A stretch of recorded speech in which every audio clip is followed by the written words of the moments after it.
Good evening. A chemical fire in Columbia City forced some people to evacuate and others to turn off their air conditioners in the heat of the day. News Channel 15's Alyssa Ivinson just got back from the scene, and she joins us now with details. Well, the most important thing is that all the evacuations are clear now. People are safe to go back into their homes in that area. A chemical fire at CNR Plating caused evacuations, and people were told to turn off their air conditioners for about 2 hours this afternoon. The fire started at 1 o'clock, and firefighters got there pretty quickly, but there was initially some confusion about exactly what chemical was involved. They were first told it was hydrosulfide. To put that out, you seal off the air supply, but that didn't work. So they called the chemical company, and that's when they learned it was actually hydrosulfide F. That you need a whole lot of water to put out. So once they knew exactly which chemical it was, the fire was put out pretty quickly. One worker did go to a hospital after inhaling the fumes. We don't know their condition. A few police officers and firefighters were treated because the fumes caused a reaction on their skin.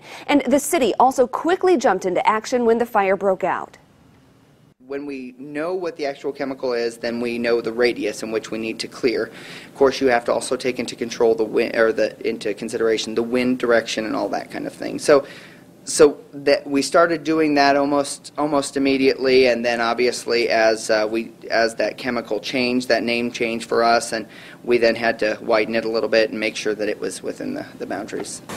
Fort Wayne Hazmat also responded to ensure the chemical was treated and disposed of properly. And right now, they think condensation from the roof dripped into the chemical, and that reaction started the fire. But again, the danger of the chemical spill and the chemical being in the air, all of that is past. So about the 8 to 10 blocks that were evacuated, all safe to be back home. Okay, scary deal, but glad it's all clear now. Thanks, Right. Alyssa.